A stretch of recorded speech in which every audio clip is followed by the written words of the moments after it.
All right, thank you. Good evening, everyone. I'd like to call to order the Thursday, March 28th, 2024 Culver Town Council meeting to order, please. Roll call. William Clevenger. Present. Judy Monroe. Here. Sally Ricciardi. Here. Please join me in the Pledge of Allegiance.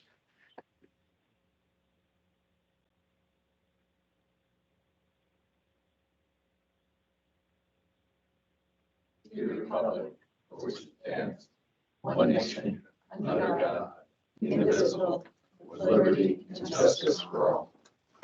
Thank you. Can you please read your statement about the recording? No, it didn't fall down. No, you need to read the recording. No, I think we got it unplugged. Oops. Here you go.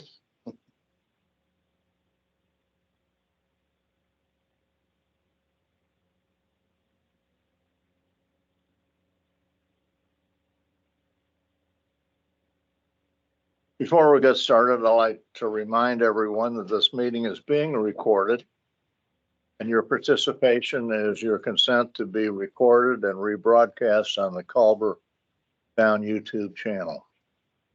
And if you have any electronic devices at this time, if you kindly put them on mute or airplane or turn them off, it'd be greatly appreciated. Next on the agenda is the approval of the minutes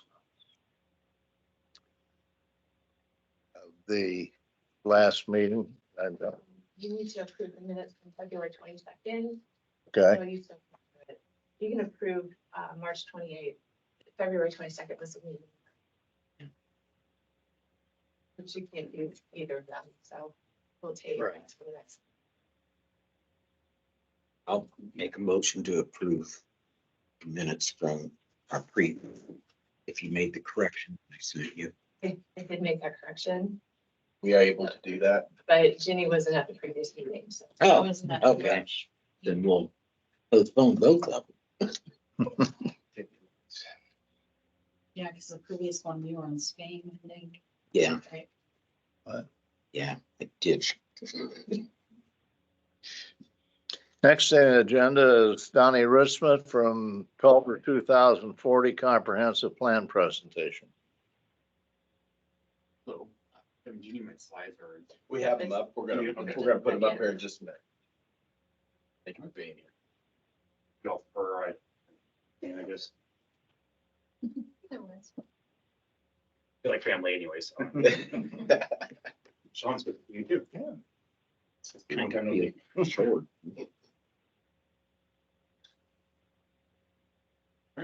I'll try to keep this brief, hopefully. I do have a number of slides to get through. Many of you were obviously a part of this process on the board, or on the council, I mean, as well as those here in attendance. So this shouldn't be of any surprise or any new information. So again, I thank for everyone's participation through this planning process. It's been a challenging, but also a good one, working with the town of Culver on. So I'm very excited as we get closer to getting this plan adopted, as I'm sure you all are as well. So if you can go ahead and advance. I just got this slide up here highlighting those who participated on the steering committee, whether they're on the council or town staff members. But we had a broad representation at the beginning of it. I coordinated with Jenny through this whole process. So it was determined that we would use the Culver Crossroads team as the starting for the steering committee, as well as at key points throughout the process. I'll later mention we had opened it up to additional stakeholders to participate during a number of focus group workshops or meetings.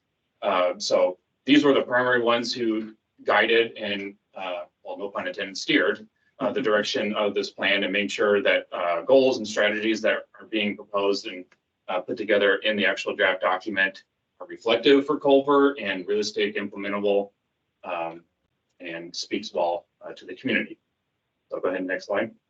Highlighting our planning process, we broke it up into 4 phases: discover, envision, plan, and implement. So Discover, it's a key beginning phase is we had started in April of 2022, first identifying our branding of this planning project. So that's the logo that you commonly have seen in the past couple of years. We've taken the known Culver script, but modified it to be relevant for this particular planning process. During this Discover phase, we had done a number of community engagement exercise, and which I'll go over here on the next slide. But did a number of community engagement activities, as well as it's an opportunity for us as facilitators to get to know and better understand the Culver community. Again, Culver community, when we say that, represents primarily within the town limits, as well as their jurisdictional planning area up to 2 miles of the town limits. So it's an opportunity for us to get to learn the community, as well as then those participating on that steering committee to maybe everyone kind of works in silos and, you know, kind of tunnel vision working within their own department. So it's an opportunity to kind of see the whole community as a whole. Then from there, during the Discover phase, we identified assets, opportunities, and challenges. Coupled that with the engagement that led us into in the vision phase of identifying the vision statement and set of core values. So this sets the mark of where we're trying to go. And then we created third phase, entered into simply called a plan, where we're creating that plan of action. So we're taking our vision and values, what we've learned, our strengths and opportunities, to then craft specific goals and strategies. And that's where we opened it up to focus group workshops during the winter, December 2022 into February 2023. And then we're still kind of in this planning phase, obviously, because you can get the plan adopted. But the fourth phase will happen once the plan is adopted, and that's simply called implement. So that's just taking your plan of action and actually doing what we said we're going to do. And I'll highlight that later in the presentation. Next slide. So as I mentioned, we had done a number of engagement activities through this whole process. So kicking off this planning exercise, we wanted to do on the left there called postcards for the future or from the future. So during those 2 months in the summer, we had approximately 51 residents complete those postcards, and I still have every single one of those postcards on my desk. If anyone's interested and want to see those, and I'm sure Jenny would want to see them as well. But then we also had a survey available during that same time, in which we had 275 responses reporting. And those efforts from the engagement activities, it helped us identify what does the community want to see as far as their ideal aspirations, what do they see are strengths, those opportunities and challenges.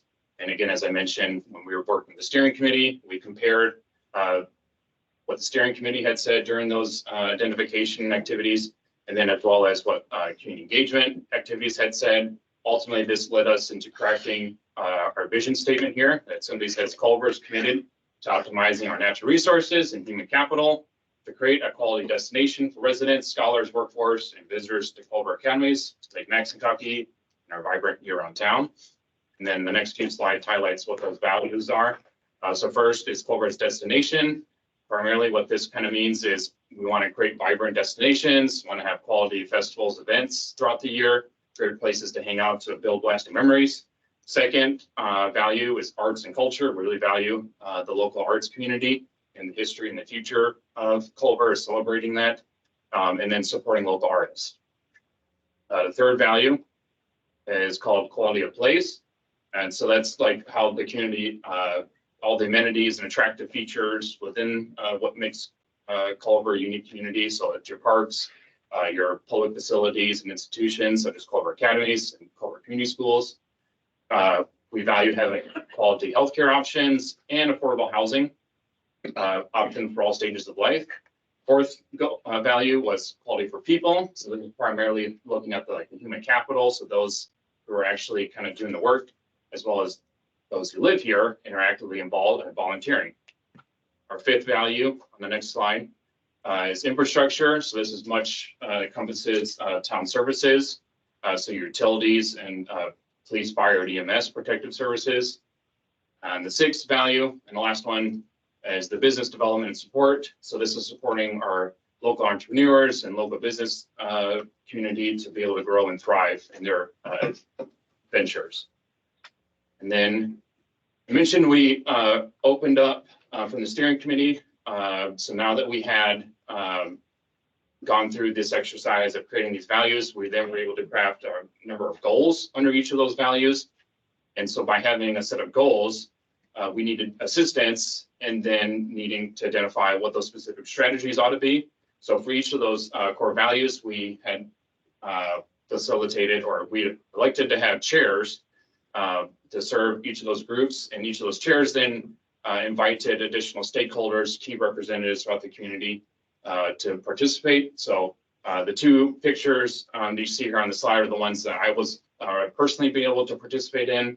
That was the business development and support, and then was the arts and culture next. So like I said, through December and February of last year, these sessions were in place. And so we did not meet as a Culver Crossroads team steering committee, but elected to go through a number of these workshops. Following these workshops, early last year, we were able to then kind of flush it all out, come back as a group to then really narrow down what we thought were our top priorities ought to be. But we reached out to the community again that last summer. So a year later, in June and July, we had opened it up, revisited back with those focus group members to make sure we were on the right track before opening up to the larger community. So following those community engagement activities, in July of last year, we had met with the country club. We had a booth out at the farmers market, as well as we had a couple open houses at the school's administration building and the library. And I believe after these slides that community engagement is all summarized there. But following those engagement activities, again, revisiting with the stakeholders and then what the community had said, we met one last time as a team, a steering committee, to then identify what should our top priorities be moving forward. So ultimately, as a group, we elected to at least select the top voted for goals by the public. So at least there's one for each of these values. So under Culver as destination, you see goal 2. So that means there were a number of those goals that are not listed here, but these were the ones that made it to the top. And for the sake of time, I won't read all of these. They're listed in the plan and chapter 3. But Karen, if you go to the next slide, those highlighted in blue, specifically the ones that received the most votes. So it wasn't necessary within each of the values. It just so happened in quality of place. The number one strategy that residents voted for was cleaning up blighted properties, underdeveloped properties, and spaces. And next slide. Under quality of people, again, this should be no surprise that the number one voted for goal addressing is offering attractive and diverse housing choices and price points. Again, this should be no surprise because this is a priority that came from the current Culver's comprehensive plan. And I believe the next slide, there's one more. Yeah, under business development, this was the last one that was top voted for, increasing support for entrepreneurs and local business owners. Next slide. We'd also, during these engagement activities and working with the steering committee and all the stakeholders, ultimately came together to put together this future land use map, or what we like to call as facilitators future development character maps. We purposely do a character kind of a map versus the traditional land use map that you might be accustomed to seeing. Primarily because we like to not look at things more at a parcel level and get to that granular level, but like to keep it more higher up and look at your area, look at areas within your community and what the character, the aspects and functions in the field ought to be. So we look within that 2-mile area, including the town limits. We put together this future character map. In the next 3 slides, I'll kind of focus on some key highlights, pulling out features within this map. So first up here, so again, public wanted to see a support for diverse housing choices. So in our character map or future land use map, calling out those character areas that really hit on how we're going to address diverse housing choices. So it looks at providing, we're trying to provide all types of housing choices. So like for those who want that urban kind of lifestyle living environment, you can look into the downtown and the entertainment corridor. The urban neighborhood simply is traditionally what you commonly see already. We're not proposing to change any of the houses that you see within there. But if any new development occurs within kind of in that existing fabric, that it looks very cohesive with what's already there. And then a new one is what we're calling conservation neighborhood. This is really taken consideration of conserving our natural and environmental features, the wetlands and water bodies, making sure those are protected. But yet also still allowing, again, alternative housing choices being able to be developed with a preservation conservation aspect in mind. So a number of those tree canopies and environmental features will be conserved, and houses will look more integrated, like in a park-like kind of a setting, not kind of clear cut like you kind of see with these new subdivision. Next slide is showing support for a diversity in employment, retail, and tourism. So again, this is think of it like your job opportunities. So in downtown, the entertainment corridor, you have more of that retail establishments being supported there, regional commercial, and also emphasize that regional commercial in particular and the employment center. These were kind of carried over strategies from the 2014 plan. So we've taken also what was done there, make sure that it was still reflective moving forward. And so you'll see the regional commercial and employment center being reflective from that previous plan, and highlighted Culver academies because they really hit on every single one of these three aspects in some way. So I feel like they're a key player. And then the last slide I want to highlight is parks and conservation areas. So again, highlighting that conservation neighborhood, knowing that we're preserving a number of those spaces, calling out new parks and existing parks, and then rural management. And primarily what that is all the land that you see kind of outside of that or within that 2 mile area that's beyond Culver's planning jurisdictional area. We want to keep it preserved and maintained as it is, so be it farmlands or the larger homestead estates, and then highlighting those water bodies and wetlands and where they're located. Next slide. We're also highlighting transportation connections or improvements. A lot of these were carried over from the 2014 plan. It highlights your road functional classification. So this is something the state wants to see. If what are the current classifications? And again, for the sake of time, I'm not going to go through all the different details of that. But they want to see where new roads should be proposed and what the community would like to functionally classify them as. And this kind of opens you up for those federal and state grant opportunities relates to transportation. We also highlighted the new local roads that might be built with the Dunes project, calling out gateway enhancements, as well as a number of improvements like road improvement and intersection improvement. And intersection improvement is primarily at the 3 point of Davis, Maine, and Ohio. And then next line. Also, again, highlighting bicycle pedestrian connections. In 2015, Cherry Group had helped the town put together a bicycle pedestrian master plan. A lot of these proposals are still being proposed and are relevant. So the trail around the lake is being carried over again, with the additions of seeing new sidewalks highlighted there in the dashed purple lines to increase connectivity, making sure streets are safer, those traveling by those modes. And so the last slide I have here, just want to highlight that we are currently offering a comment period for residents and anyone who lives in the community to review the draft plan and provide their input. We had started this on March 12th, and we're keeping it open through the 11th of April. We have a project website, culver2040.com, where if anyone wants to view the draft plan electronically, they can go there. We have a comment form also on the website that they can submit electronically that asks, viewers, what do you like about the plan? What excites you for the future? And if there's anything you'd like to see changed. We have received a handful of comments come in already, and I plan to share that with Kevin and obviously Jenny and the rest of the Culver Crossroads team as we get closer to that April 11th time. We have paper versions of those items available here at Town Hall and at the library. So we're encouraging everyone here in attendance, if you haven't reviewed the plan, to do so and share your input.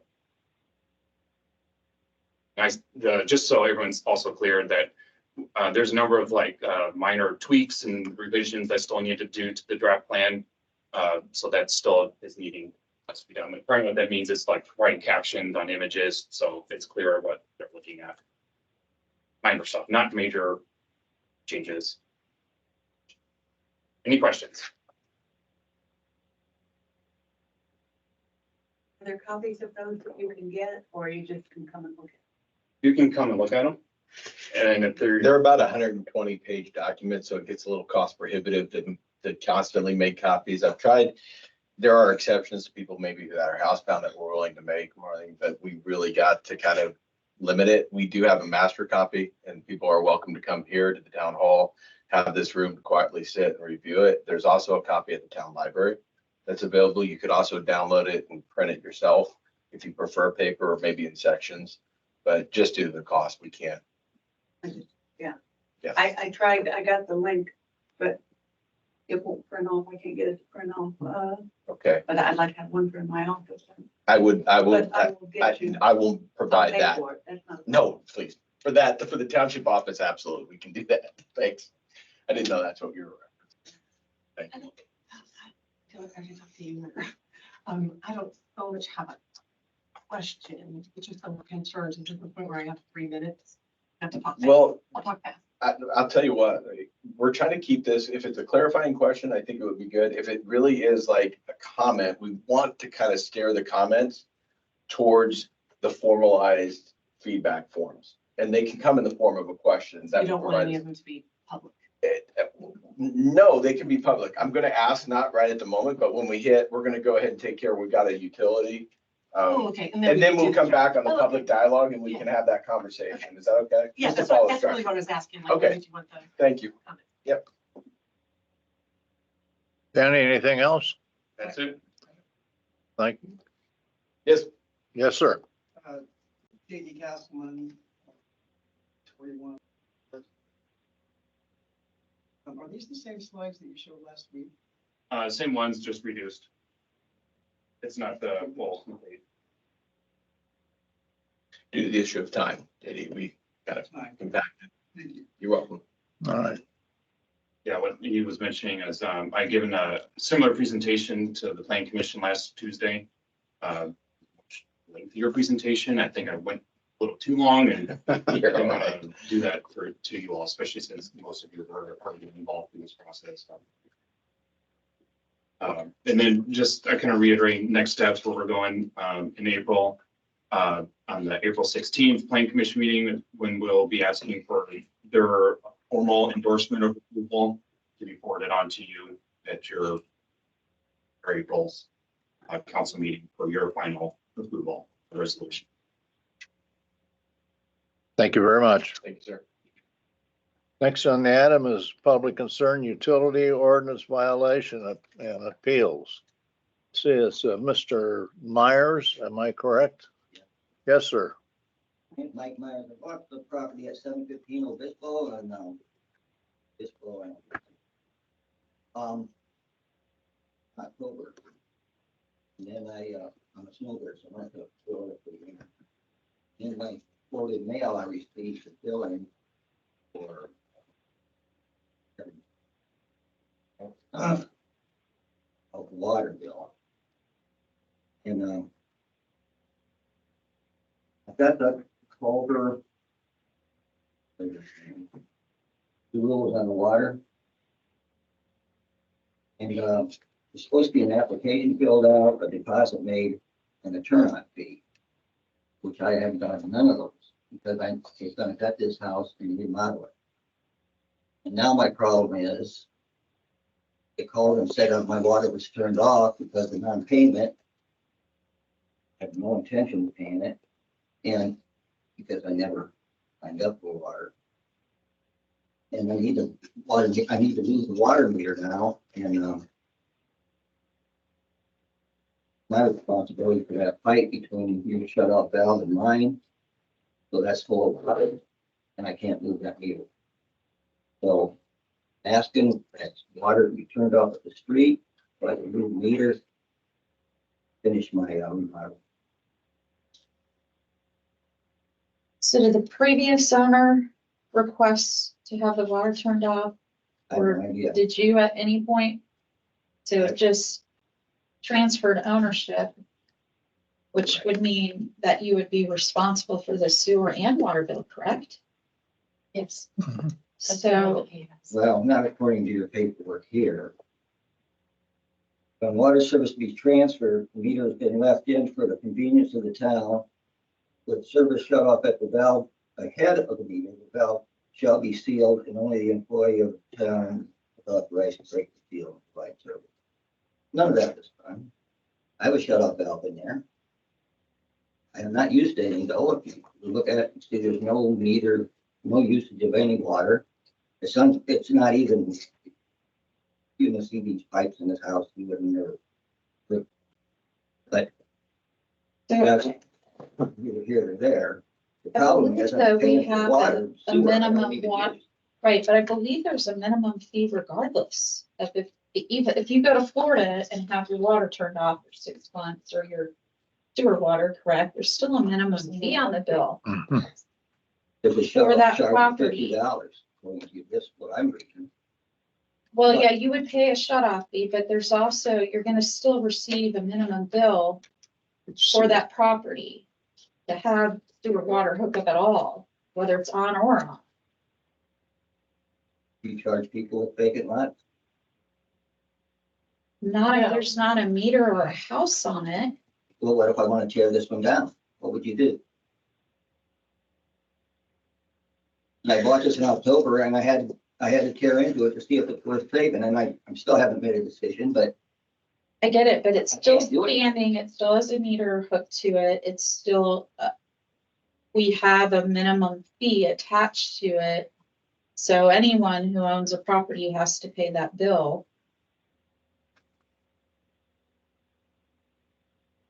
It I may, own two houses. the in reason, Clinton, the reason the town went to that several years ago is because we have a lot of part-time owners of houses in the town of Culver. So your revenues drop significantly when those people are not in town, to the point that you can't cover the cost of sewer and water. So they imposed a minimum fee on every property, whether you use it or not. So if And you're how much gone is for it? 6 months, you're still paying a bill on it. How much is the minimum fee? 18 something. $18 and a couple of cents, which is what's reflected on your bill. Higher than that. Well, that's because there's water, there's sewer, there's trash, and then fire protection on that bill. So that bill has 4 separate sections. So when you shut off the water, your water would go away, but there's been no communication that you wanted that water shut off. We had to figure out who you were based on Beacon when we were informed by the previous owner that he no longer owned that house.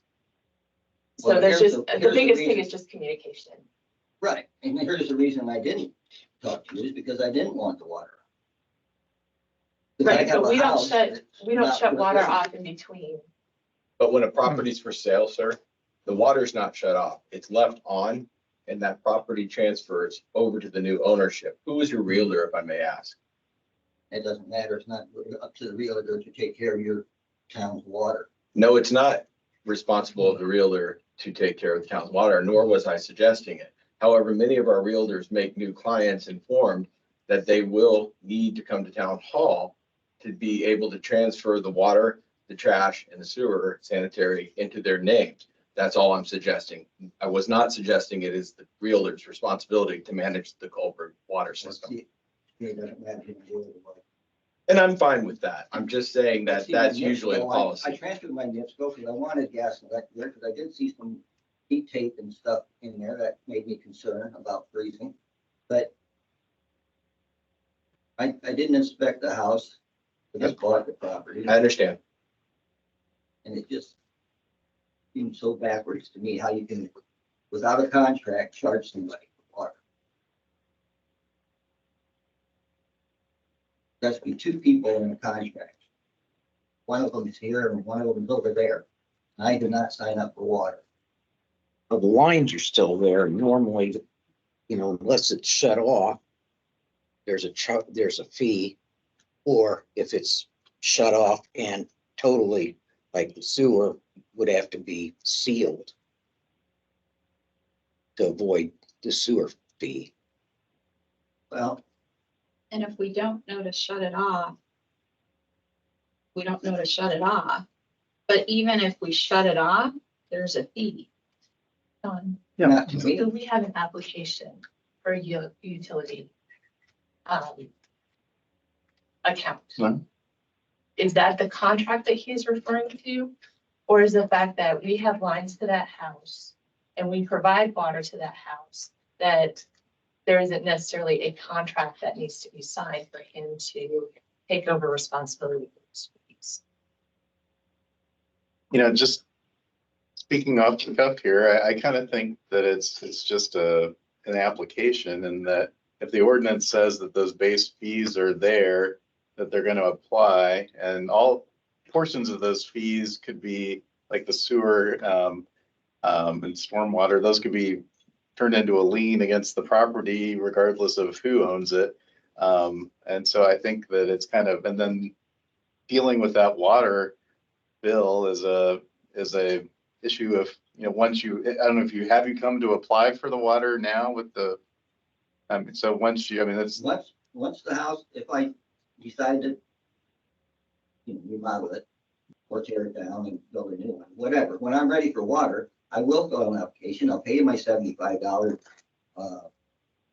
deposit and a $50 turn-on fee, right? That's the charges?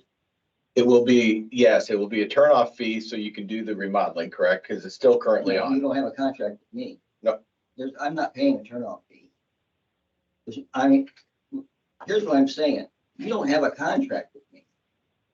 but you own the home now and it has water that the town is continuing to bill you for. In Yeah. order to mitigate your future bill, if you want to turn it off, you should communicate with the town officials and take some steps to get it turned off. Unless the board chooses to grant you relief from their established policies right now, your bill's just gonna keep going up unless you do communicate and work out some kind of Well, I've provision already with the been staff. informed they shut my water off. But I don't think, it's not, nobody has said it's shut off. So they just want to punish me for not paying my bill, what they're doing, by leaving it on. Just fine with me. I'll deal with it somehow. Shut off at the street is a process so that you're able to move the meter, is that it? I own the pipe between the house and the turn off your Mhm. shut off. And then there's a shut off at the meter, which is my shut off that I own. Mhm. But the whole kitchen cabinet, I don't know if you know what foam sealer is. You ever seen that foamy stuff? Yeah. Your meter is encased in that stuff. I can't move that cabinet, and it's made out of glass. I'm concerned about it, but hey, push comes to shove, you know, it's gonna happen.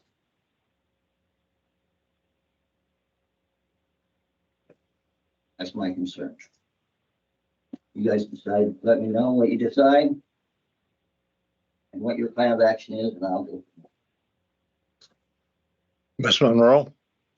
The ordinance is in place. There's a hookup. We've told them what to do. At this point, we need to treat it like we would any other property and follow our own policies and ordinance, in my opinion. Mr. Shardy? I would agree with that. I mean, if in fathom, not realizing if you knew that you had to switch the NIPSCO, that you wouldn't know to switch the water. I mean, Well, I've lived in Plymouth, same county, 30 years, 2 houses there. I can turn my water off and on all I want with no shut off fees. Well, And Mr. Myers. turn it on until I tell them to turn it on. Here's another thing in your thing. Somebody has to be there to turn it on. yeah. Just in case you left the Yeah. faucet open or have an open line. Yeah. It's as much for your protection as None of this happened. Who cared if anybody was there? It never was. shut It was off. never shut off, so why would anybody be there? You haven't asked us to shut it off or paid a fee to shut it off. So Because it's I don't have a still contract. on, which is why you're being billed Contract law, for it. study your contract law. If there's no contract, there's nothing there.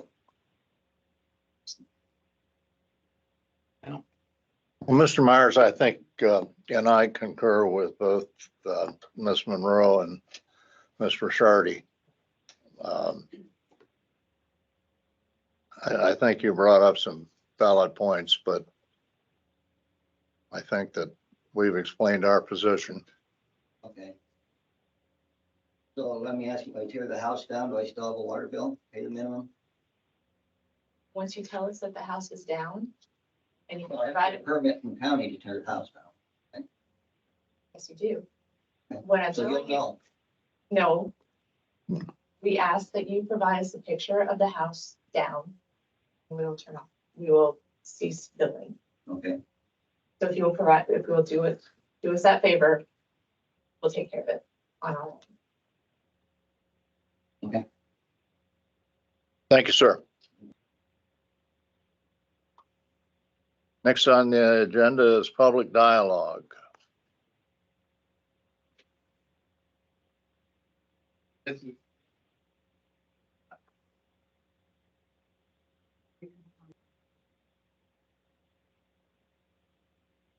You go on the record, please.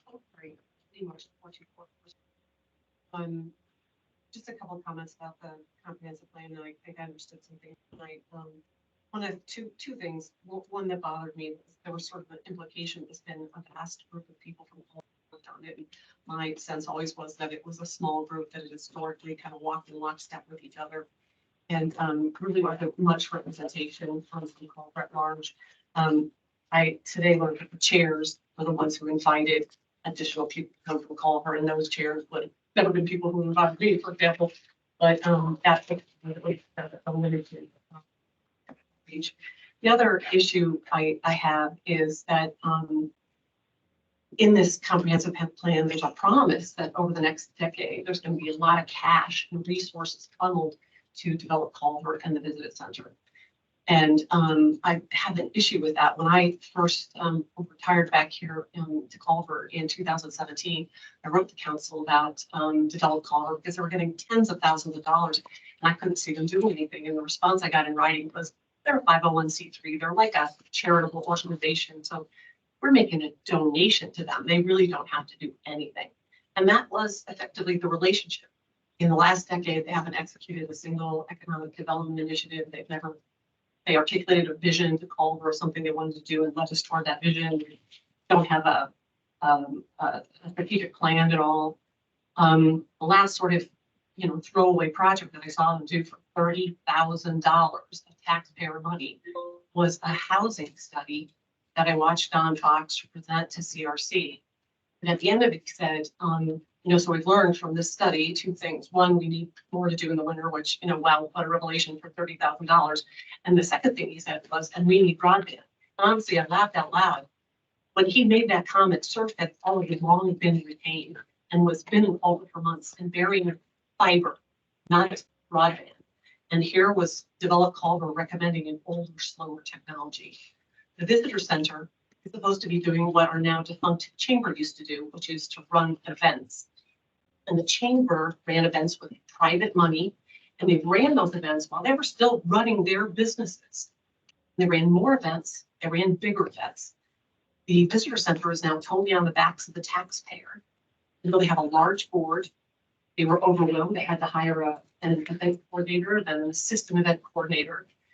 And I think that both these groups really need to learn what it is to articulate some kind of vision or goal, reach out to the people of Culver and sell that vision to them and raise money and get the people of Culver to choose to support those things rather than having it shoved down their throats. Okay. So I'm gonna, thank you. that's That's why I think having Donnie here tonight and having this opportunity of public feedback, I really encourage people, those are articulated points. I think that if you can focus those on the specific improvements and hold on, I'm sorry, and just get that kind of survey information to Donnie, we can move forward with that in a formalized way. That's my question.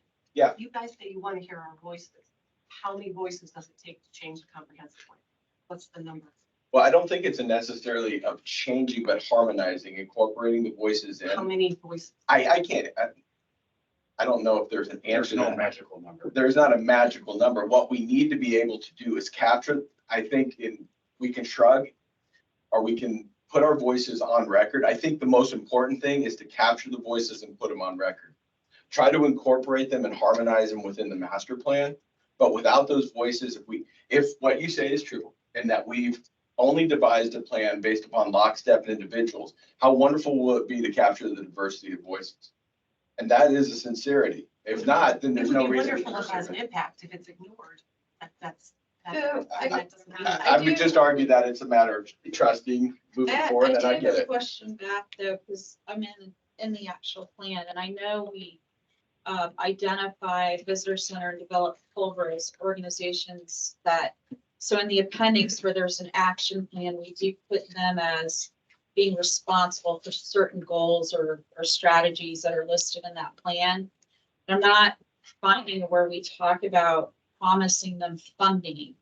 I'll look it up. I don't, I could have brought that page. I'll look it up. It's in there and And that's what I'm it's like afraid. a housing thing and the. I'm sorry, before we turn it into, I like the dialogue, but we're gonna turn this into a banter almost. Yeah. if What you I want to could, be able to do, like, get that to me and Donnie, because I know that's a Yeah. very specific thing. And having gone through this plan, I don't know how many times, it's just not something we talked about. It's not something, I'm not understanding where that's coming from. what we need to be able to do is to be able to capture the diversity of voices and incorporate them the best that we can, harmonize them, and put a comprehensive plan together, right? There's always going to be the shrug. And there's a lot of history behind this. I understand that. I'm not privy to or involved in, but moving forward, it is essential that we capture as many voices as we can. There are numerous diverse voices out there that need to be heard from all sectors of Culver. And I want to be able to capture those. Kevin, can I just make one comment? Sure. So I just, having come from working with the city of Plymouth, worked with Donnie for like a year and a half on Plymouth's comprehensive plan. And I would say it's important to capture your comments and put them on the website in this comment period. Donnie came to our steering committee at Plymouth, and he had, and his staff had assembled all of the comments, and some of them were, people that were just, ranting, nothing composed and thoughtful like you just shared. But Donnie had proposed to, let's just include those all in the appendix to the plan. And that's something that maybe the steering committee can assess. The steering committee in Plymouth decided, we don't want to just print all of these, some of which were rants, but we did kind of summarize the themes of some of the comments. So I would just say, get your comments in, because Donnie and his staff really take seriously those. Did you alter anything in the plan? Didn't ask to alter anything. We actually got a comment from a resident who wanted to see improvements pertaining to fire protection. And we took that seriously, and through our process on the infrastructure map for Plymouth, we actually proposed showing a new fire station. And it was just something that they didn't catch on first glance. Our response back was that we actually did take that seriously and incorporate that onto the map. And when we did all those public engagement activities, we got a ton of feedback. And we did make, one reason this is not been published for It's the taken so past long 6 because months. seriously, We were I've had to updating it every after single that input. feedback. The survey? No, we had one person fill it out 50 times. Oh, And, I and don't think we know who did that. So. I guess That's beyond the right. comprehensive plan, it's important for you to send it to Donnie, because he is going to share it with me. And that helps me have dialogues and conversations with people and keep that vision in my mind when we are starting to plan other projects. If it doesn't appear in the plan, it doesn't mean it dissipates into thin air, at least for me. I can only speak for myself, okay? And so that answers your question. Much like the gentleman before this input section, we don't know. And we purposely asked for all these input activities. We've been doing this project for literally 2.5 years. Every summer, we've been going out into the community asking for input. Now, where the input was to help us create that vision and understanding what your values are and understanding what type of things you'd like to see in your community looking into the future. And then we came back and said, are we getting this right? So we were transparent with this whole process, asked for input. We can only encourage people to do something. We can't force them to fill a survey out or fill a form out online. And we don't ask people to put their names and contact information unless you would like to. But I know in this particular forum, we don't ask for names or anything like that. We just wanted the raw input and what do you want to see?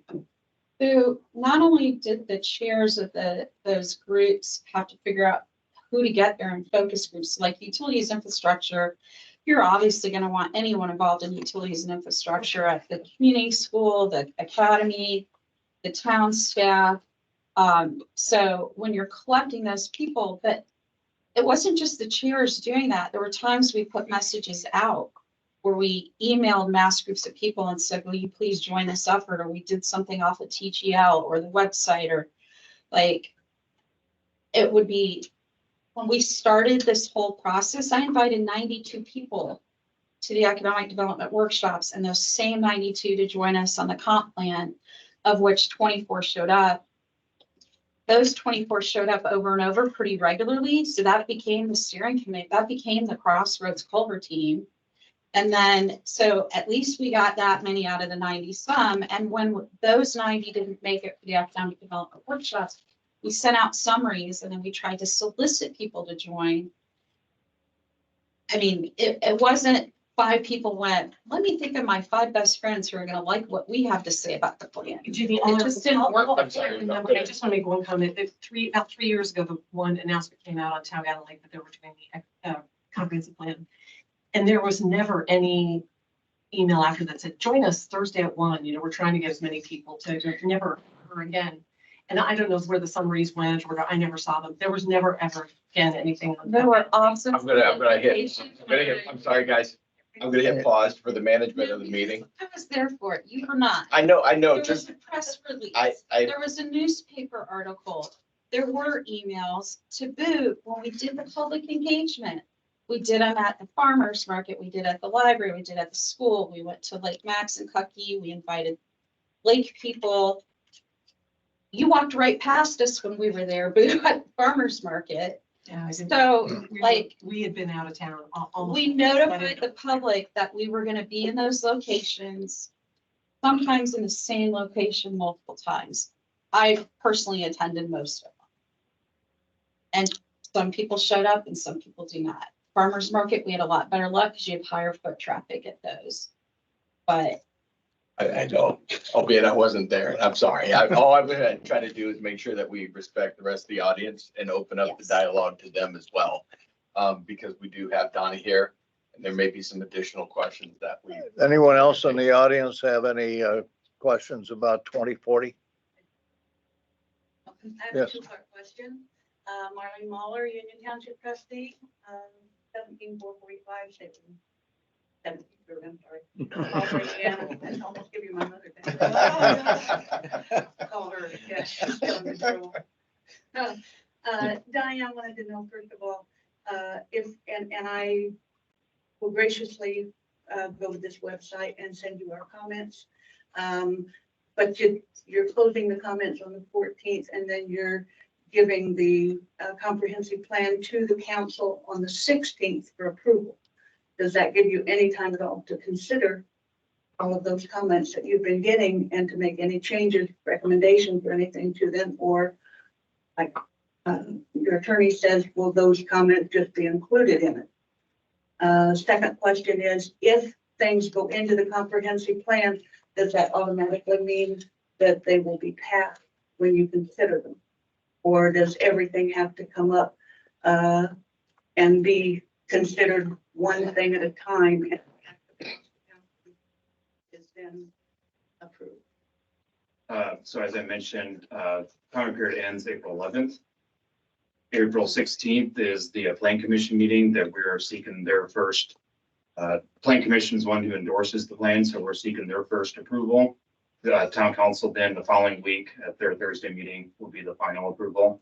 And so, you're beating me to the punch here, spoiler alert. I actually was planning to share what comments we have gotten so far with the Crossroads team next week, because I've been working on a number of other projects, so it's just been taking longer to navigate through everything. But I actually was planning to do that next week to share, so that way, come the 11th, if we've got anything additional, most of the comments that we have gotten already have been seen and addressed, and any additional would also then be expressed. Like Sean indicated, what we had done in the city of Plymouth, I literally plan to do the same thing where I want to walk through and vet through each of these comments, and some might be rolling their eyes because they're like, great, here we go again. But if that's what's needed, then we want to make sure that we're considering the comments that we are getting and what changes should be made if necessary. And that will be made first at the planning committee. We'll be doing that as we always have as a steering committee prior to bringing that. Any changes, we want to first bring the changes to the Crossroads team to have everything finalized. So that way a final drafted version is presented to the Plan Commission. In And which the case, planning commission was when? April 16. 11th, 16th. Planning commission, so.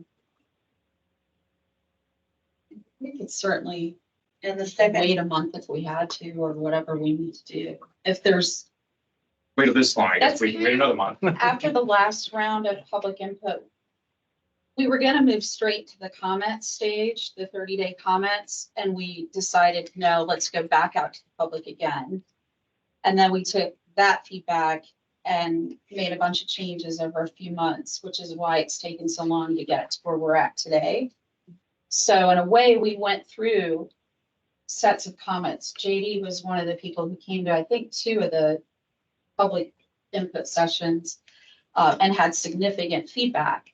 In which case, sorry, Jen, to interject. A lot of what he suggested, we're actually incorporating, and that's what you see the conservation neighborhood, because that thought and idea came from somebody like a JD. Yeah, and then the other side of it is when we went out with a lot of the action plan goals and priorities, et cetera, it's hard to put 80 pages out in front of everybody. So you put out the action items, the things you want the public to prioritize, like, here's what we came up with after these work sessions, focus groups, and study. You tell us, what should we be working on? How should we prioritize these? After that, we made a bunch of changes over 4 or 5 months to get to where we're at now. If we have to do that with this round of feedback, I don't see why that would be a problem. If there's, That you sent it out, I never ever saw that. it's when we went into the library, we had 2 sessions at the library. We had one at, I think, Lions Club, which was the first one that I think JD went to. Yeah, then after that round, we had another round where we were at Farmers Market, both Country the Club. Country Club, the Culver Community School, Culver Public Library, I'm sorry. I think we sent out also to Culver Academies through a memo that they did, here's where we're at. You can link in, give us feedback, or show up at the farmer's market, the public library, et cetera. So it was after that round, we came back and went, okay, we got some input here. And granted, some of it was people just prioritized the goals and action plans. Some people like JD went much deeper and said, I feel like this might be missing, this might be missing. And there are parts of the plan that we could say, oh, well, this part's in there, but you haven't seen it because you're looking at all these goals and priorities. But we made lots of changes after that round. And if we have to make changes after this round, so be it. Anyone else? Yes, sir. Benedictus 424 First Place. Donnie, when I read the plan, and I'm still going through it and writing my notes down, because I know in writing is how you want this. Did I read correctly that there's at least a gating or obstacle factor about the level of participation, the town, people volunteering and stepping up, or was that in part of it? But I saw that one of the gating factors saying here's our opportunity, here's our obstacles, limited engagement in the town, people not volunteering. No, I never saw that. Then I must have got that from somewhere else. But I've heard that as a phrase here quite a bit. We're either an all-volunteer organization, and I'll stay within my 3 minutes, by the way, all-volunteer organization, or we have volunteer burnout. And when I looked at the names on the beginning of this, listing those that were involved, they were the same names of people that are always doing this. As I'm reading the plan right now, everything depends on execution. And since all these are major sweeping goals, you're going to count on a lot of people to participate and execute. So two things, or again, I'll put it in writing. You have a plan on how you're going to bring and engage more people in the town to execute what has to be done. Because we have other plans that have these same goals and they've never been done. And second, I would be a little more accommodating when somebody gives you feedback that you may disagree with, but you cut them off before they hit the 3-minute limit and go to correct or say what you think is going on instead of saying, thank you for the feedback. I'd like to see it in writing, and then we can talk about it. That's what I heard tonight. Thank you very much. Anyone else in the audience? Yes, sir. Except at 50-year resident Marshall County. There's no reason in this green earth to extend your zoning boundaries to 110. None at all. And I've spoken to the group yet, but we'll be back. Thank you for your comments, sir. Anyone online?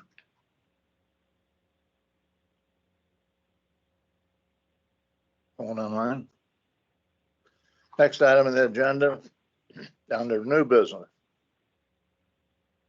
Resolution 2024-001. A resolution of the Culver Town Council recommending the appointment of Mark Damore Jr. to the Marshall County Tourism Board. Whereas the Marshall County Commissioners took action on Monday, February 19th, 2024, establishing a Marshall County Tourism Commission. And whereas the Culver Town Council desires to have representation on the Marshall County Tourism Board. Whereas the Marshall County Commissioners have directed those who serve on the board shall be directly involved in tourism, promote tourism, convention. Whereas Mr. Damore is an established restaurant owner in the town of Culver, possessing both experience, interest, and promotion of the town Culver's tourism and our convention. Therefore, be it resolved within the town council supports the appointment of Mark Damore Jr. to the Marshall County Tourism Board representing the tourism interests of the town of Culver. May I have a motion, please? Ms. Monroe moves. Second. Second. Ms. Bouchardy seconds. All those in favor signify by saying aye. Aye. Opposed, same sign. Passed and adopted by the Culver Town Council on the 28th day of 2024. Sally, I'm going to pass this to you for your signature. I have it. We'll get it. Oh, you've got it in the book? Okay, thank you very much. Beg pardon? I assume we would need to send a copy of that to Mr. Clevenger. Yes, Okay. yes, thank you. Old business.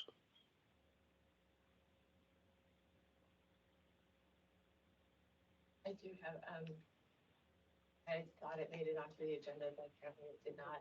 Last meeting, I did provide you a copy of the annual financial report for you all to review, and if you could approve the submission of that report, so that is reflected in the minutes. I motion that we approve of Karen's submitting the report. Second. Ms. Monroe moves. Ms. Shardy seconds. All those in favor signify by saying aye. Aye. Aye. Opposed, same sign. Yes, thank you, Karen.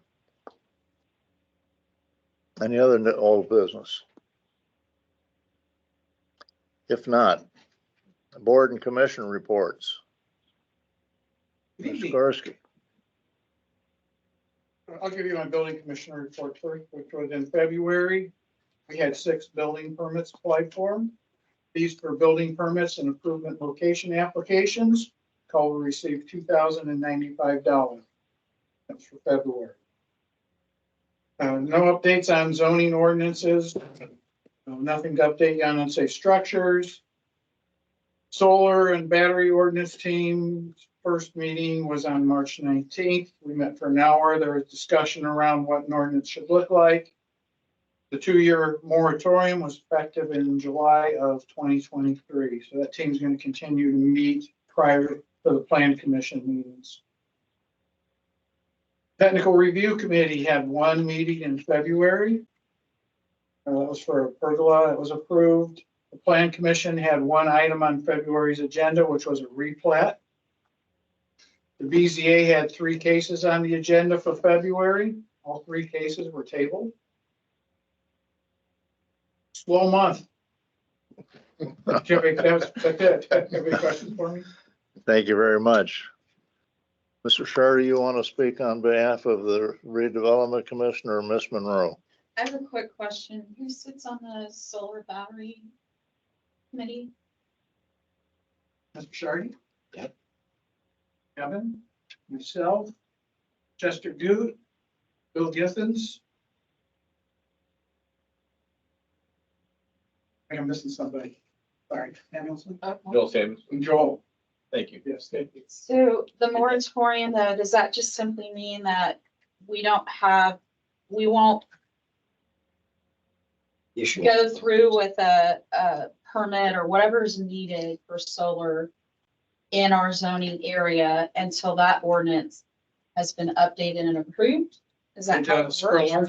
large scale solar farms. Okay, So you rooftop, for instance, someone's put Is solar panels okay. on the rooftop, that's okay. okay. Or like, I know we had a wind turbine ordinance worked out where it was like, you could have a personal smaller one on, say, a farm for feeding animals or whatever, but we had it, yes. So I'm assuming that's rolled under the same renewable energy ordinance. So the wind is not effectiveness, it's wind and the large scale battery storage system. Okay, so it's just That have more large scale volumes. and to, okay.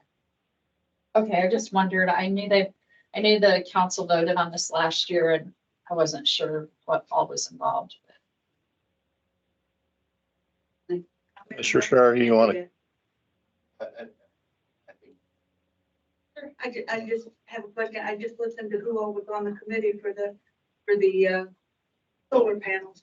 Do you ever consider getting any input from any farmers?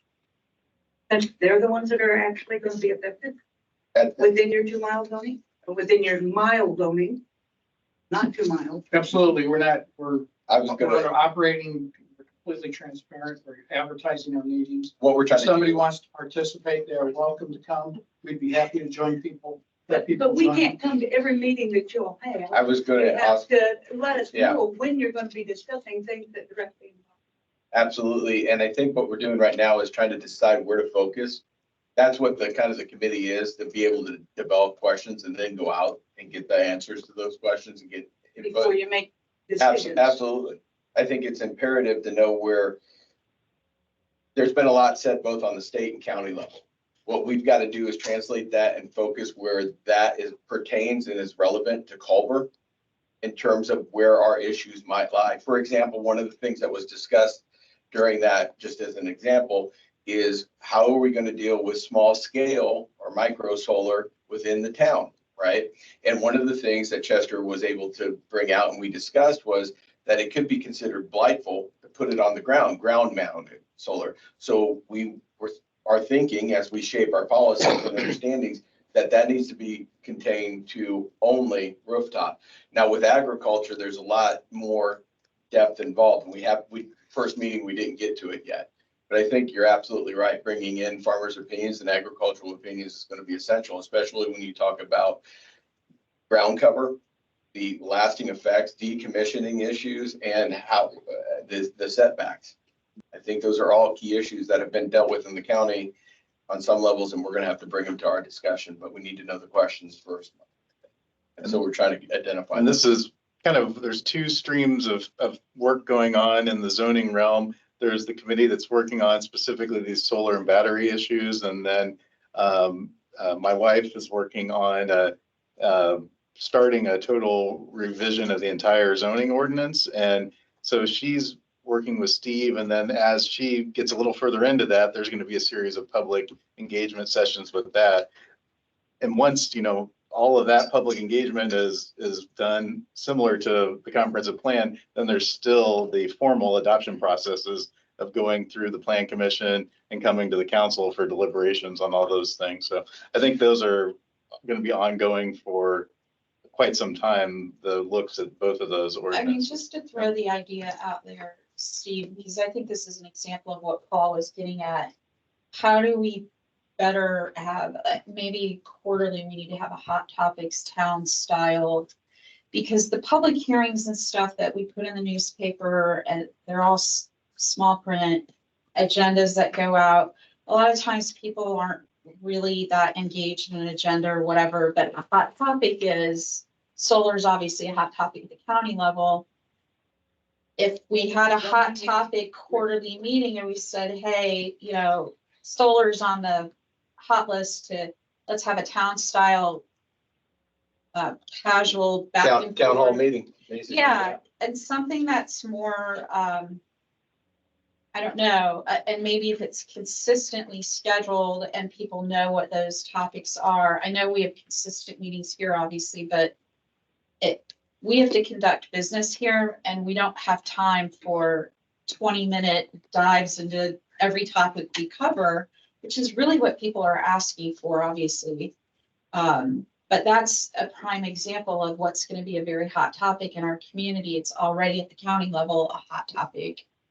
And I do want to know what the farmers think, or there's two sides to this hot topic. And zoning is And extremely important. Comp plan, if we were doing a regular quarterly town style meeting and you weren't paying attention to the 10 ads about the library and the farmer's market, et cetera, but you knew this is going to be on the topic list at the next town style meeting, maybe we need to implement something new and different. Yep. And I made a note actually thank you, because I said, get in the truck and drive out to the farmers.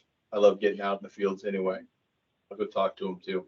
You know, We can and go it's to not them. that we're not interested in what's going on at your town board meetings, because we are. Yeah. But they normally just involve town things. Right. And, I don't want to come to every one of your meetings. Yeah, to figure out what's up. Yeah, but then when there is something that involves me, it passes, and I didn't find out until after. But I just, I'm sorry. No. Didn't need to speak again when I wasn't. No, that's okay. Thank you, Mark. And I didn't time you. Don't think my watch is off. I mean, we've got to figure out another way to do public engagement that's more satisfying than these traditional ways, because they're not working for people. Those town halls sound like they'd be a lot of action and fun. I think I could go hang out there. I can roll my sleeves, right, proper politician. And now I'm speaking out of turn, but normally in our podcast, we're the same thing, but there's so many great people involved that never get engaged. It's hard, and they have enormous experience. You just never get tapped, and it's too bad. Let's see if we can correct that. Let's see if we correct that. Thank you. Yes. At 522, and I'm just gonna piggyback on some of the stuff here. Maybe sometimes, if minutes or any notes that are taken at these things and people who can't attend, like, can we see the minutes from what you're approving? Like, you know what I mean? Like, I think sometimes everyone's like, well, what did they just approve? So we post them on the website. Minutes are Minutes are posted and it's, How time? they're recorded. They're- Typically within a couple days. 2 weeks. They're within. Yeah. So, Okay. I typically for the plan commission, the plan commission depends on when I can get those minutes. But the meeting recordings are posted typically within a day or two of the meeting. And they're posted on the, called the YouTube channel. Sally, you want to report on the redevelopment commission? There's not a lot to report.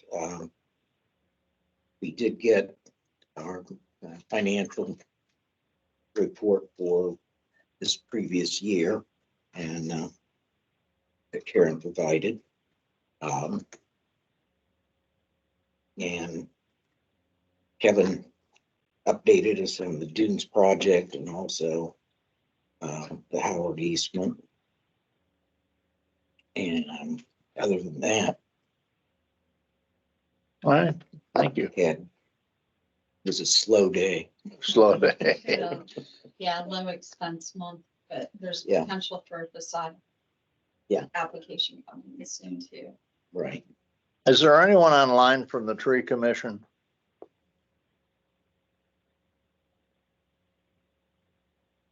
Town manager report. Yes, sir.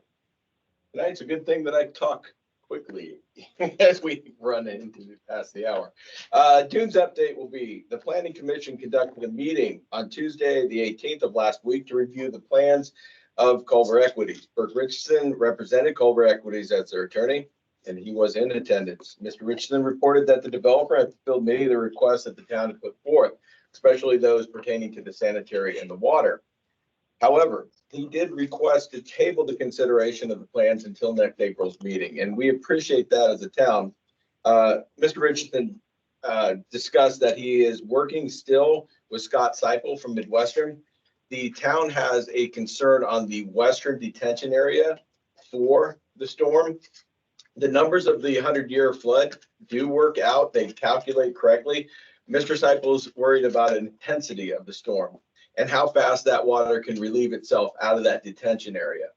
What we're afraid of is if that water cannot relieve itself out of the detention area through infiltration into the ground or other means, that it could possibly cause an issue to the north in that wetland. Now, the town has been responsible, and they did incorporate a high water relief behind the water plant to relieve that water. However, we know anything about wetlands, they're super saturated, and that water is going to sit there after it relieves itself from the high water mark. It's still going to have a possible issue to those wetlands. We're still calculating numbers and making sure, and believe me when I tell you, we're being hypersensitive about those numbers. In many cases, this development would have already passed. I'm not bragging for the town of Culver. I'm simply stating a fact. The 100-year numbers are calculated and have suggested that that detention area will be fine. We're going an extra step to make sure that we're not on the backside of it explaining it. So we really do appreciate Culver Equities' cooperation in this matter, and they've been working diligently with Midwestern. We expect to see them back in April. So thank you. Moving right into the town manager's report, if I may. I have two quotes that I'd like to get the approval of the council for. The first is with Peerless Midwest. It is for our well B. It's a rehabilitation and cleaning of that well, which will help our water pressure. And people smarter than me have put down numbers here, but I can't quite understand. I know it's going to increase the gallons per minute. The total cost of the well cleaning from Peerless's quote is $43,440. These are necessary reconditioning and cleaning. This is not necessarily a want, as Mr. Porter explained to me, but rather a need for the town. I submit this to the president for the consideration of the council. Karen, does that come then out of that water fund? So we'll have another clip this year on the water fund for a big chunk. Going back to your ratings comment. Yeah. See that. I did send copies. A motion that we approve the Peerless Midwest quote for the cleaning. Mr. Monroe moves that we accept the quote from Peerless. I'll second that motion. Ms. Ricciardi seconds. All those in favor signify by saying aye. Aye. Opposed, same sign. Thank you, sir. Yes, sir. The second quote that I have, one of the things as I began the town manager's job was that we have a need to get some painting of curbs done around town and some facelifts. As much as I appreciate Mr. Lowry's engagement with the curbs and his artistry, I think it's kind of a slow process. I'm suggesting that we invest in a Titan, power liner for the amount of $5,599. This will allow us to be able to move at a much higher rate in order to get those curbs painted. We do, as you drive around town, you may have noticed, the nice thing about this curb painter, it also has a detachable heads that can do the signpost. We can also use this to color code caps. We've already talked with the fire department. We had a conversation over coffee with Bob and Terry, and we can do some things to indicate where we're at in terms of pressure. So the fire department pulling up to a scene, if they have a choice of 2 hydrants, will be able to choose the one that's better. I find this to be an investment that's going to be, for context, we paid Mr. Lowry last year $1,600. So I think within 3 years, this will easily pay for itself, and it's a wise investment. I submit this to you for your consideration and that of the council. I think we were doing this for a while, so I make a motion.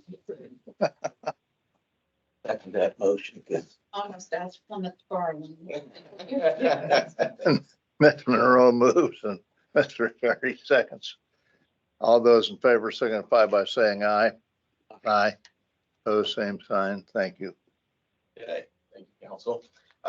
Lastly, I have an affidavit that was drafted by Jim Clevenger. It is in response to an issue that needs to be clarified. Within the affidavit, if you'll indulge me, I will read. The undersigned is the president of the town council. That will be for you, Mr. Clevenger, to sign. The town of Culver, under ordinance number 2018-002, agreed to annex approximately 71 acres located in Union Township, Marshall County, Indiana. This is commonly referred to as the Bestie properties. You're located out on 17 and 10 on the corner, and then just north of 10. A copy of ordinance 2018-002 is attached to this affidavit. This ordinance established a economic agreement with Mr. Bestie. That economic agreement established within its clauses that the developer, being that of Culver Investments, is solely responsible for the utilities on that property, connecting through an easement that was established by Mr. Berger, Kevin Berger, and Sand Hill over on Jefferson Street. That easement still exists. Recently, within an article, it was suggested that because the developer decided not to develop on this property, that the onus of developing utilities on that property now falls to the town, and that the 3-year clause was evoked. That is incorrect.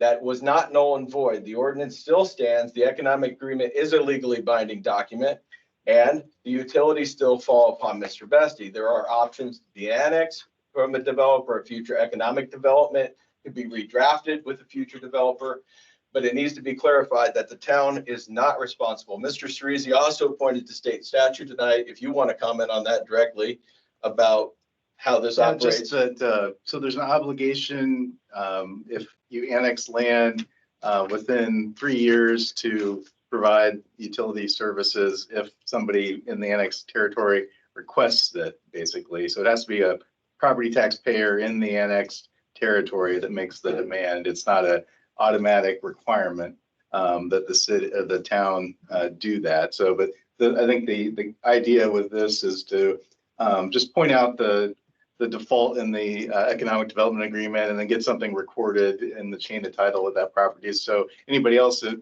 would come to buy it is on notice of this and that there's not any issues in the future with a claim that the town is responsible to build out those utilities unless there's another, opportunity and want to re-engage in a new agreement. Thank you. Sean, can we also send a cease and desist letter to him publishing something that's not even accurate? It was not, but I'm sorry, it was not Mr. Bessie that published it. No, I know. Oh, I'm talking about sending the person who published non-factual information I didn't on know you meant that. on an agreement we have with a landowner. That's just ridiculous to me. I think getting it clarified and then moving forward on that. Other people take that as like, again. Yeah. I probably not wouldn't recommend factual. that because if you go chasing after every wrong thing that's said. Yeah. Whereas It's just that there are legal documents involved, so in my mind, and he's the owner next door to it. And It's totally inappropriate because we also have an agreement with him. my first step is to I'm going to move the council approve. What I'm asking for is the affidavit be signed by Mr. So Clevenger, moved. the president. Thank you. I'll make a motion that we have that we approve the resolution and have the town council president sign it. Okay. It's been moved by Mr. Shardy, Second. a second by Ms. Monroe. All those in favor signify by saying aye. Aye. For transparency of record, the signature requires a notary. Therefore, I needed the council's approval for that signature. The signature will be transpire. If Mr. Clevenger can come in early next week, we will have the notary witness the signature, just to follow proper procedure. Thank you, council. Moving to the fun stuff, right? Somewhere in my massive notes. Updates, really quick. The EMS is confident moving forward. The transition is going well in the working out building. I thank Mr. Kuhn for coming in on Monday to iron out some details still. We would like to try to schedule a time before the next meeting to bring in the council to interview candidates. We can discuss that. I'll send an email individually. I just want to bring you aware. I also put candidates' resumes within your boxes for you to take a look at prior to that. I will reach out to each council member to see when the time will work. Tuesday, I attended the One Marshall County retreat at Swan Lake to discuss goals and missions from One Marshall County, especially the structure of the Ready and the Lilly grants. There are some interesting opportunities moving forward.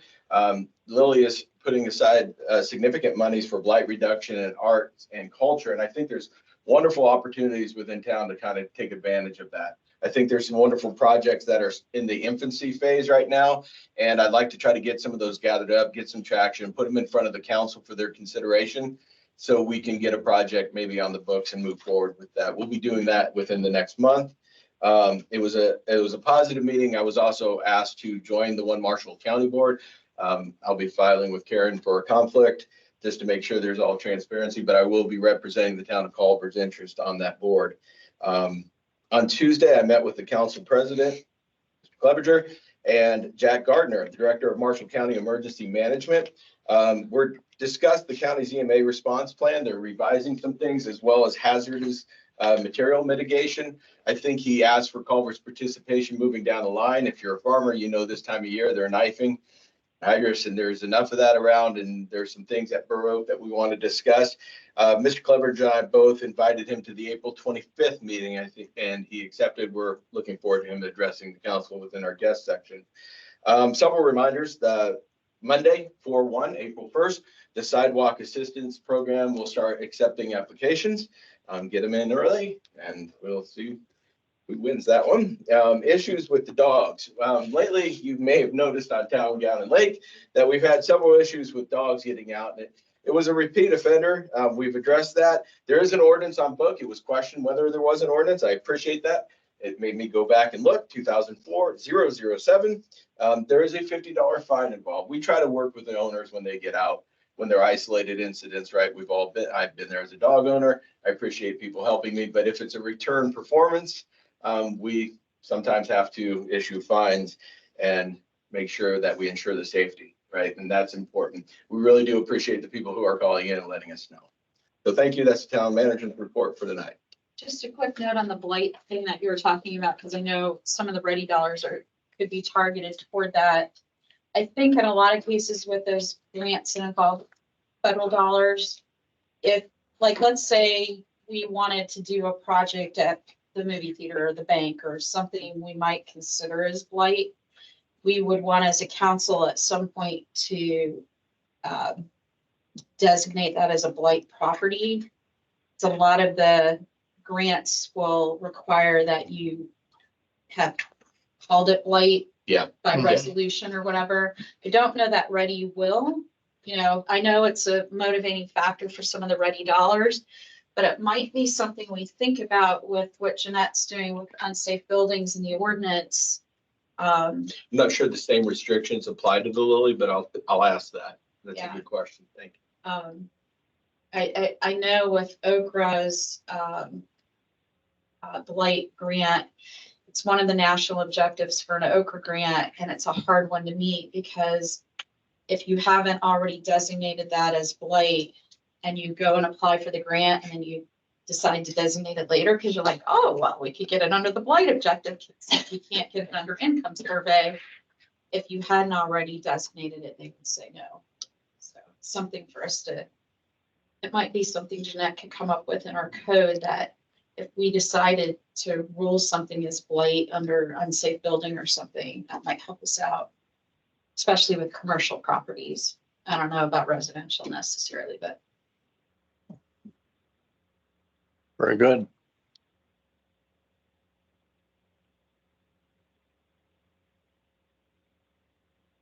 Karen, your report. Yes, first of all, I want to apologize. I didn't mean to have that used, and it was 2 weeks. So a lot of times it does take me 2 weeks.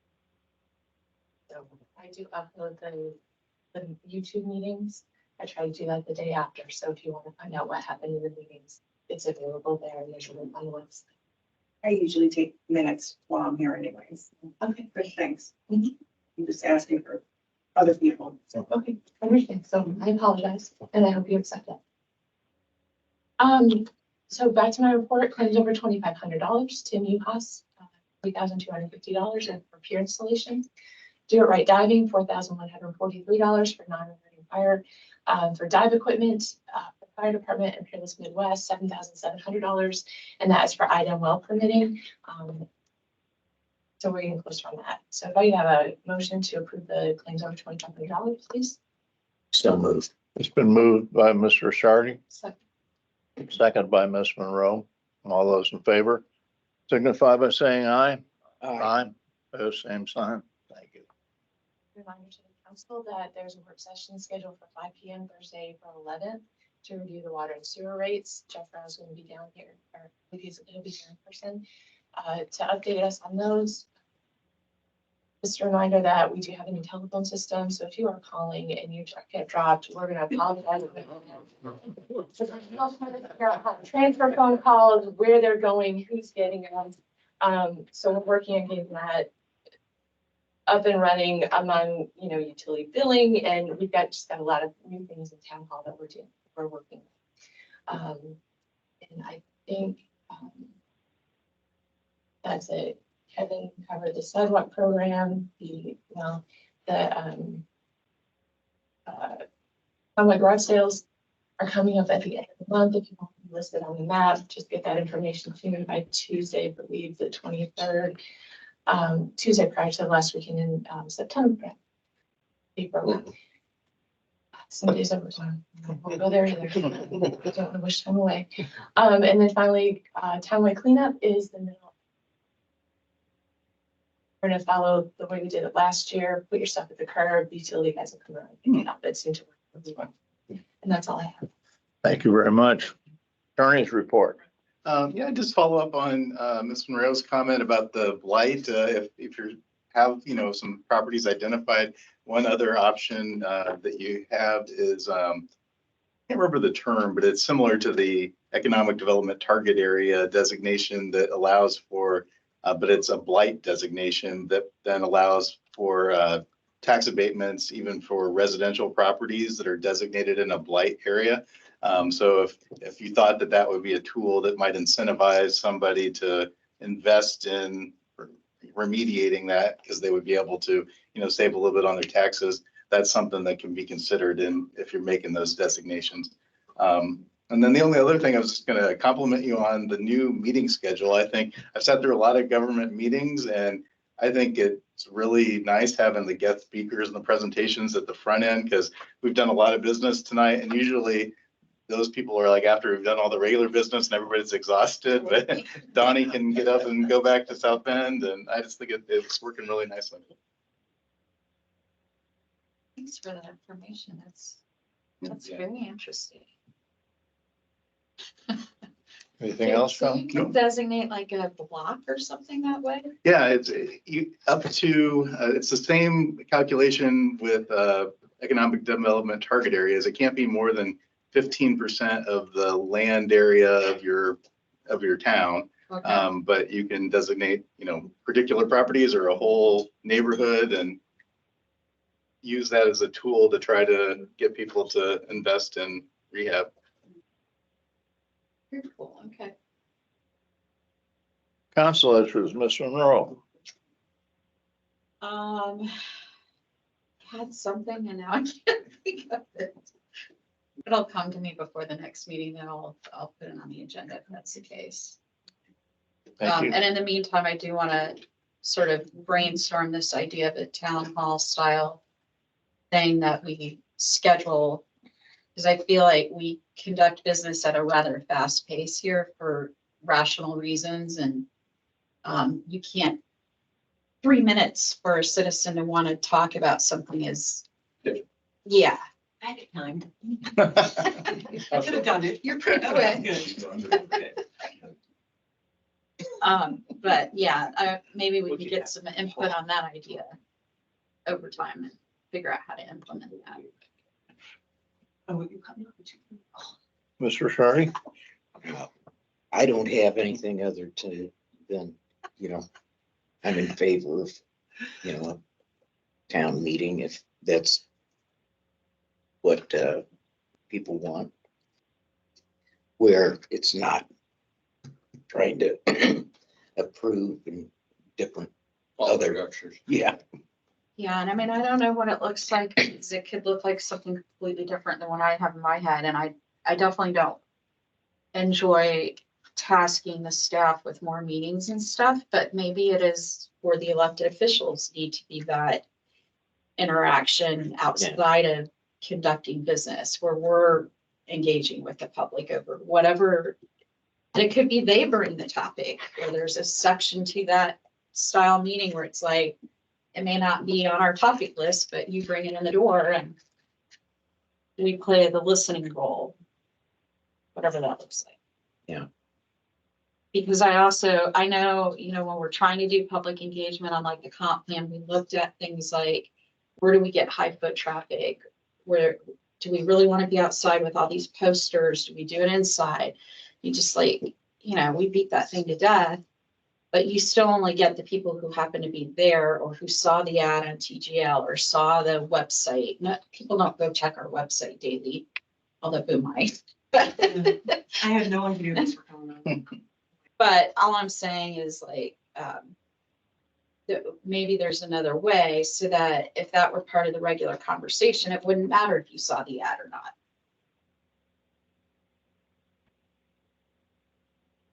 I have nothing except to congratulate Karen again on a fine report. And I'll entertain a motion to adjourn. That's been moved by Ms. Monroe, seconded by Mr. Shardy. I'm gonna ask Kevin to remove that myself, just so you know. That's it. Do I? I'm sorry. I'm gonna ask Kevin to remove that publication myself, just so you know. All those in favor, signify by saying aye. Aye. Aye. How bad is it?